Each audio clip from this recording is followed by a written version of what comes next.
TV को subscribe करें और नई नई कार्टून स्टोरीज एंजॉय करें। यह कहानी है मोहन नाम के उस इंसान की जिसकी जिंदगी संघर्षों से भरी थी। हर दिन उसे खुद से लड़ना पड़ता था, फिर भी उसने इंसानियत का दामन नहीं छोड़ा।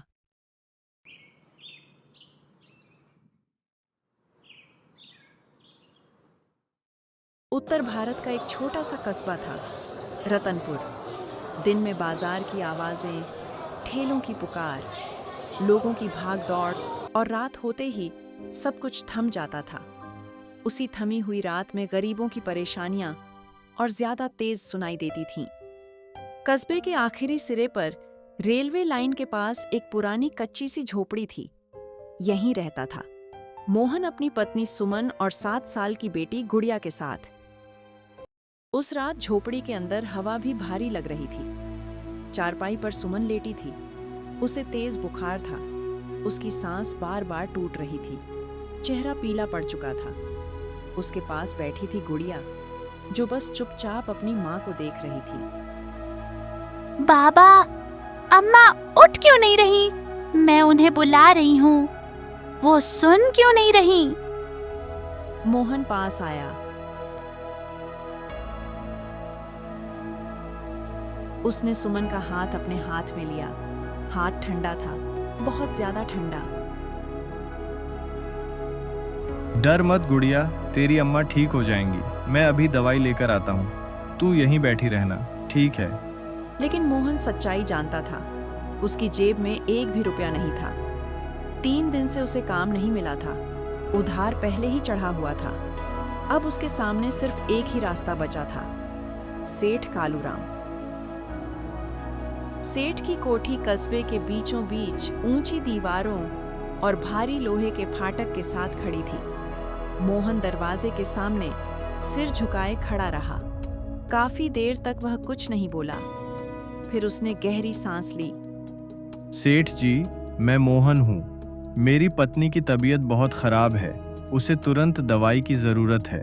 मेरे पास इस वक्त पैसे नहीं हैं, इसीलिए आपके पास मदद मांगने आया हूँ। फिर आ गया। पिछला उधार चुका दिया क्या? सेठ जी, पिछला पैसा मैं अभी चुका नहीं पाया हूँ, लेकिन जैसे ही काम मिलेगा मैं मेहनत करके आपका पूरा पैसा लौटा दूंगा। आज बस दवाई के लिए थोड़े से पैसों की जरूरत है। और अगर तेरी घरवाली ठीक नहीं हुई तो? सेठ जी, अगर आज दवाई नहीं मिली तो उसकी हालत और बिगड़ जाएगी। मैं सच में हाथ जोड़कर कह रहा हूँ, बस आज मेरी मदद कर दीजिए। सेठ का चेहरा सख्त हो गया। देख मोहन, मैं कोई धर्मशाला नहीं चलाता।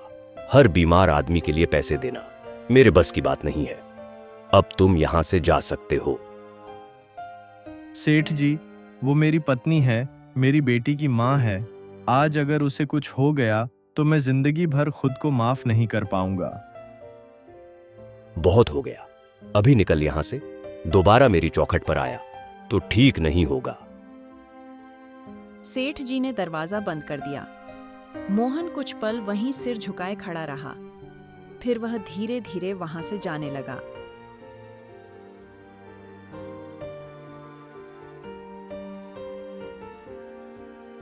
मोहन सड़क के किनारे बैठ गया। उसकी आंखों से आंसू गिर रहे थे, लेकिन कोई आवाज नहीं थी।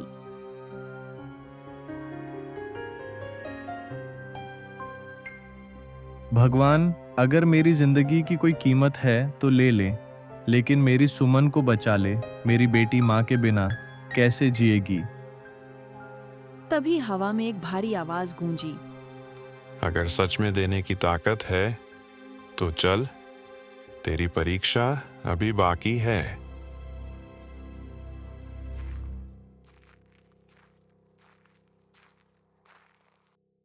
मंदिर पुराना था। दिए की हल्की गंध थी और चारों तरफ गहरा सन्नाटा था। बीच में एक बूढ़ा साधु बैठा था।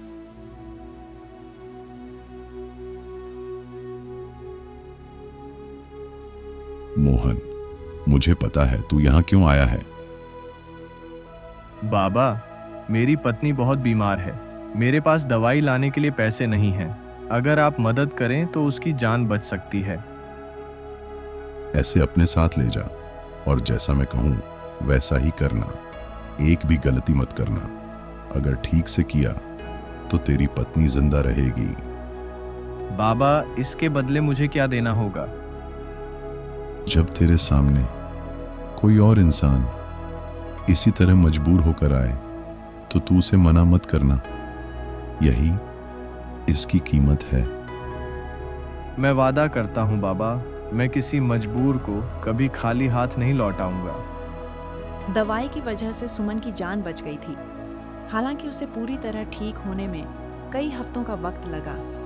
मोहन हर रोज खेतों में काम करने जाता था, दूसरों की जमीन पर मजदूरी करता था, तेज धूप में जलता था। उसके हाथ छिल जाते थे, लेकिन उसने घर की जिम्मेदारी कभी नहीं छोड़ी। वक्त के साथ सुमन फिर से अपने पैरों पर खड़ी होने लगी। गुड़िया स्कूल जाने लगी और उस छोटे से घर में अब डर नहीं था। सिर्फ मेहनत थी, सिर्फ संघर्ष था और आगे बढ़ने की उम्मीद थी। कुछ महीनों के बाद वही सेठ कालूराम गंभीर बीमारी में गिर गया, जो कभी मोहन को दरवाजे से लौटा देता था। आज हालात ऐसे बदले कि वही सेठ खुद चलकर मोहन की झोपड़ी तक आ पहुंचा। मोहन, मेरी हालत बहुत खराब है। अगर तू मेरी मदद कर दे तो मैं तेरा सारा कर्ज माफ कर दूंगा। बस मुझे बचा ले।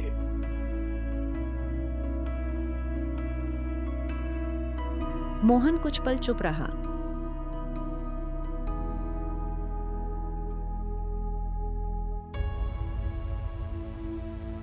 सेठ जी, मैं आपकी मदद करूंगा, डॉक्टर बुलवाऊंगा, इलाज करवाऊंगा, लेकिन किसी सौदे के लिए नहीं। मोहन, मुझे माफ कर दे। उस दिन जो मैंने किया उसका पछतावा मुझे आज तक खाए जा रहा है। अगर आज तू मुझे बचा ले तो समझूंगा ईश्वर ने मुझे एक और मौका दिया है। हालात इंसान को तोड़ते नहीं, बल्कि उसकी असली पहचान दिखाते हैं। जो मुश्किल में भी सही बना रहे, वही सबसे बड़ा इंसान होता है।